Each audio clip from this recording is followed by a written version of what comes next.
তোমরা কেমন আছো? আশা করছি তোমরা সকলে খুব ভালো আছো। আমিও মোটামুটি ভালো আছি। চলো আজকের ব্লগটা একটু অন্যরকম করে করছি, মানে কিছু সন্ধ্যার ক্লিপ নিয়েছি, আবার সকালের ক্লিপগুলোও নিয়েছি। তো আমার এই বাড়ির সামনে দিয়ে সবসময় গাড়ি ঘোড়া চলে, তোমাদের হয়তো একটু কথাগুলো শুনতে অসুবিধা হবে কারণ হর্ন বাজছে। তো চলো আজকের ভিডিওটা শুরু করা যাক।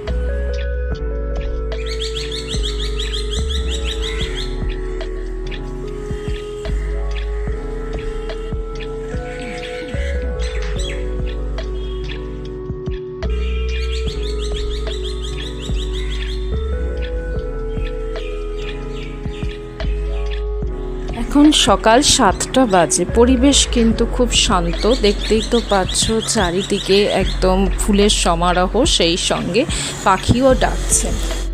নিত্যদিনের সকাল কিন্তু আমার এই এক চিলতে ব্যালকনি দিয়েই শুরু হয়। চলো বন্ধুরা, চা করে নিচ্ছি, এরপরে তোমাদেরকে সন্ধ্যার ক্লিপগুলো আমি দেখাবো।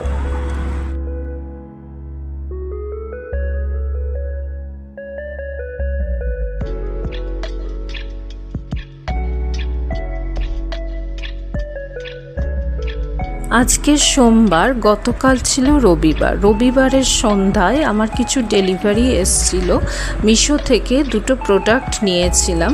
আজকে সেগুলোই তোমাদের সঙ্গে শেয়ার করব।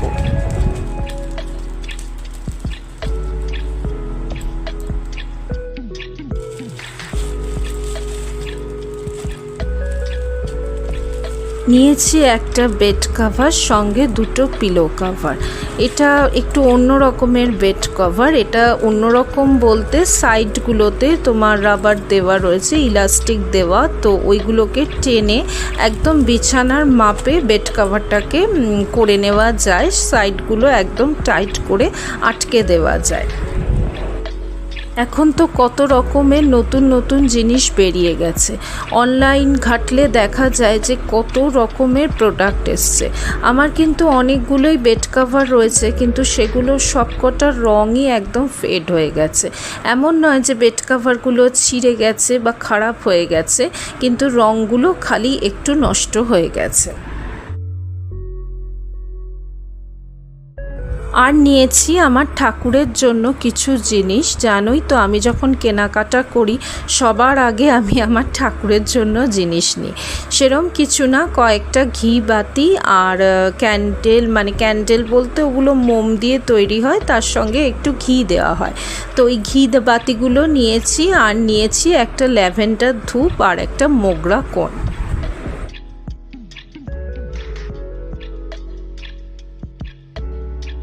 মিশোর সব প্রোডাক্টেরই যে কোয়ালিটি খুব ভালো হয় তা নয়, একটু রিভিউ দেখে নিলে ভালো জিনিস তো নিশ্চয়ই পাওয়া যায়।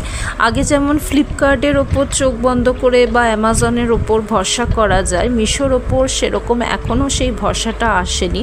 তবে আমি কিন্তু মিশো থেকে প্রচুর জিনিস নিই, এবং বলতে নেই আমি সেভাবে কিন্তু খারাপ কোয়ালিটির জিনিস তেমন পাইনি।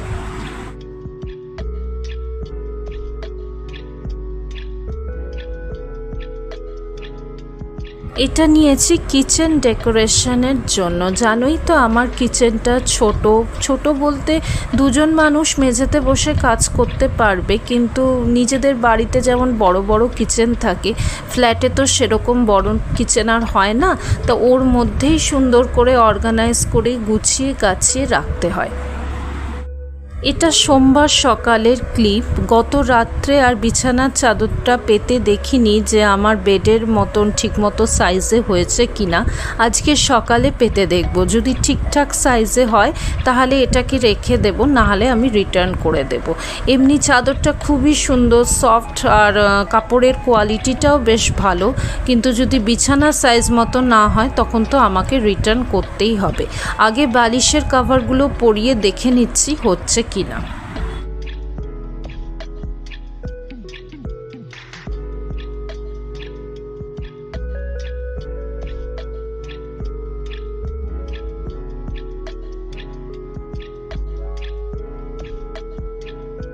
প্রথমটা মনে হচ্ছিল বালিশের চেয়ে বোধহয় কাভারগুলো ছোট, কিন্তু একটু চেপে চুপে ঢোকাতে দেখলাম বেশ সুন্দরভাবেই ফিট হয়ে গেল।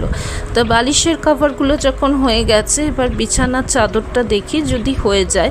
প্রোডাক্টটা আসলে আমার বেশ পছন্দ হয়েছে, ফেরত দিতে ইচ্ছা করছে না, কিন্তু যদি ঠিক মতন না হয় তখন তো আমাকে ফেরত দিতেই হবে, বলো তো।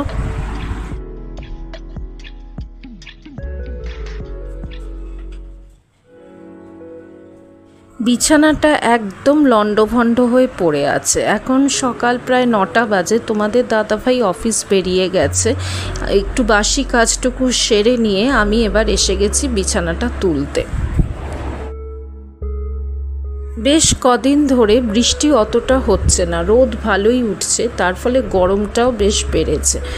চুল ফুল একদম মাথায় ওপরে তুলে ঘাড় ফাড়গুলো খালি রেখে তবেই কাজ করা যায়, না হলে এত গরম লাগে না যে পারা যায় না গো। আমি দোতলায় থাকি, আমার ওপরে আরও 2টো তলা আছে, 3 তলা আর 4 তলা। কম্পারেটিভলি আমার ঘর কিন্তু বেশ ঠান্ডা, যেহেতু ওপরে 2টো তলা রয়েছে সেহেতু ঘর যথেষ্টই ঠান্ডা, কিন্তু তা সত্ত্বেও যেহেতু বাইরের দিকের ঘর সেই জন্য রোদের তাপটা আসে। অবশ্য আমি প্রচুর গাছপালা করেছি যার ফলে ঘর কিছুটা ঠান্ডা থাকে, তা সত্ত্বেও বেশ গরমটা সকালের দিকে ভালোই লাগছিল। তো একদম চুল ফুল বেঁধে তবেই কাজ করতে শুরু করলাম, না হলে এত ঘাম হয়ে যাচ্ছিল, চুল খুলে রেখে কাজ করা যাচ্ছিলই না।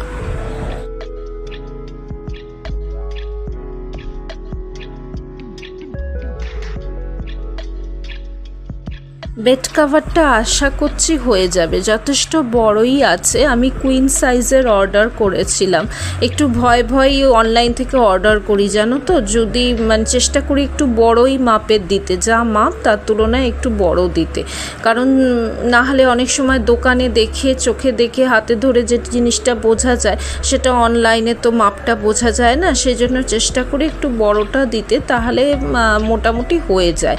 তো দেখলাম কাপড়টা অনেকটাই রয়েছে, অসুবিধা হচ্ছে না।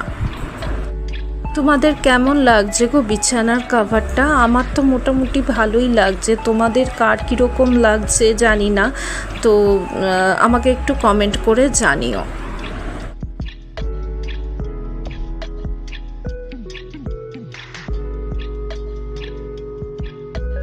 বেড কাভারের ওপর কিন্তু ঘরের সৌন্দর্যটা নির্ভর করে। যদি বিছানাটা পরিষ্কার পরিচ্ছন্ন নিট অ্যান্ড ক্লিন থাকে, তাহলে দেখবে ঘরে যদি একটু এদিক ওদিক জিনিসপত্র থাকে সেটা অতটা চোখে লাগে না, কিন্তু বিছানার ওপরটা যদি এলোমেলো হয়ে থাকে, তুমি চারিদিক যতই গুছিয়ে রাখো না কেন, মনে হবে ঘরটা যেন অপরিষ্কার।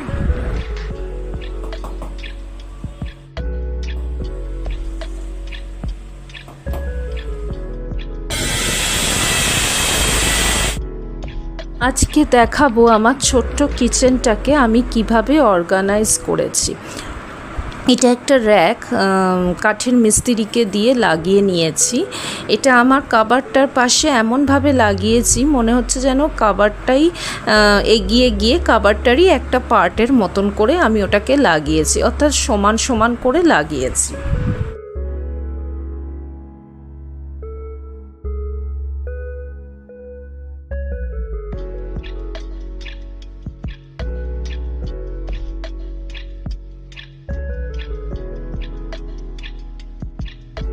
সমস্ত কাভার্ড র্যাক, তারপরে তোমার কিচেনের টাইলসগুলো সমস্তটাই মুছে নেব, নিয়ে পরিষ্কার পরিচ্ছন্ন করে নিয়ে, কারণ কিচেনের টাইলসে বলো কাভার্ডে বলো যেহেতু নিয়মিত ব্যবহার হয় সেহেতু একটু দাগ ছোপ এটা ওটা ধুলোবালি লেগেই থাকে, তো সেগুলোকে একদম মুছে পরিষ্কার করে নেব। এবার একটা শুকনো কাপড় দিয়ে ভালো করে মুছে নিচ্ছি যাতে কোনো রকমে কলিন বা জলের দাগ না থাকে।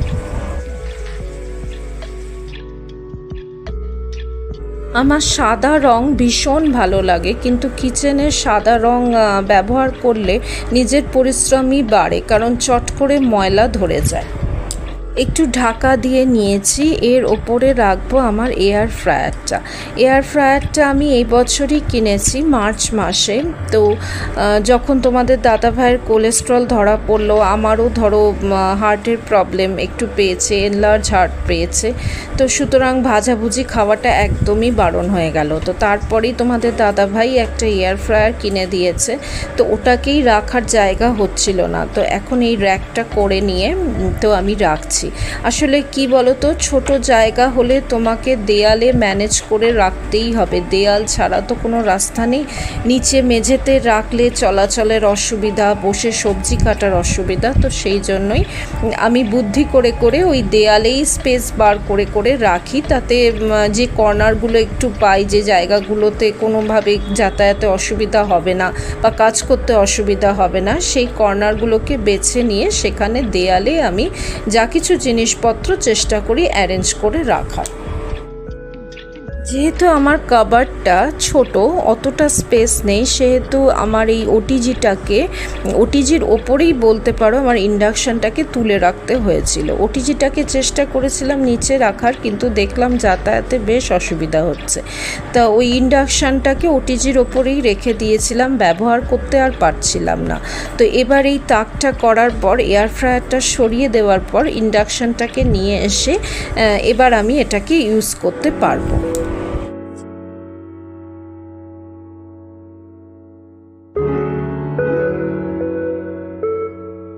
ছোট্ট ছোট্ট জিনিস দিয়ে কিচেনটাকে আমি সাজিয়েও নিয়েছি। এগুলো কিন্তু খুব বেশি দামের জিনিস না, অল্প অল্প দামের জিনিস কিনে আমি কিচেনটাকে সাজিয়েছি। আর কিছু আমার ধরো বাসনপত্র ছিল, এই গিফট পেয়েছি বা ম্যারেজ অ্যানিভার্সারিতে তোমাদের দাদাভাই দিয়েছে।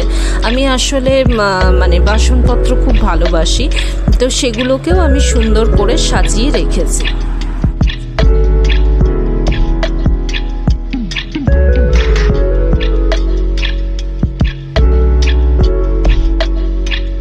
এই যে কাচের বাসনগুলো দেখছো, অনেক সময় রিস্মিতাও কিন্তু ওর বার্থডেতে এগুলো গিফট পেয়েছে, তো আমি এগুলোকেও সুন্দর করে সাজিয়ে গুছিয়ে রেখেছি। সংসারে কোনো জিনিসই ফেলার নয়, তুমি দেখবে যত ছোটই জায়গা হোক না কেন, তুমি যদি সেই জায়গাটাকে সুন্দর করে গুছিয়ে সাজিয়ে নাও, দেখবে তোমার কিন্তু সব জিনিসই হয়ে যায়।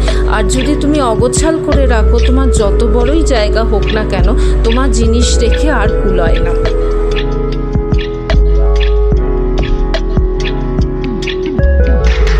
গ্লাসের মধ্যে তোমাদের ওই স্পুন, হাতা, চামচ এগুলো সব সুন্দর করে গুছিয়ে রেখে দিচ্ছি। এইভাবে রাখলে কাজের সময় চট করে খুঁজে পাওয়া যায়, আর তোমার এদিক ওদিক খুঁজতে হয় না। যেখানে প্রপারলি রেখে দিলে তুমি জানো ওখানেই আছে, ওখান থেকে বের করে নিতে খুব সুবিধা হয়। আমার যেহেতু সকালে অফিসের টাইমে রান্না করতে হয়, তাড়াহুড়োর মধ্যে রান্না, সুতরাং হাতের কাছে জিনিসগুলো গুছিয়ে না রাখলে ওই খোঁজাখুঁজি করবার মতন সময় আর সকালে থাকে না। কেমন হয়েছে আমার কিচেন অর্গানাইজেশন, তোমরা কিন্তু অবশ্যই আমাকে জানাবে। গতকাল মিশোর থেকে যে রাজস্থানী পেন্টিংগুলো নিয়েছিলাম, সেগুলো আমি কিচেনে ছোট ছোট হুক দিয়ে লাগিয়ে নিচ্ছি। এগুলো কিন্তু আমাকে অবশ্য নিয়মিত পরিষ্কার করতে হবে, কারণ কাছেই আমার গ্যাস বার্নারটা রয়েছে, চট করে তেলকালি পড়ে যাবে। নিজের কাজই বাড়িয়েছি বলতে পারো, কিন্তু তবু ওই যে বললাম ঘর সাজাতে ভীষণ ভালোবাসি। তো আজকের মতো এটুকুই বন্ধুরা, চলো আবার একটা নেক্সট ব্লগে তোমাদের সাথে আবার দেখা হবে। আমার রান্নাঘরটা কেমন লাগছে তোমরা অবশ্যই জানিও। টাটা, ভালো থেকো, আমার সঙ্গে থেকো।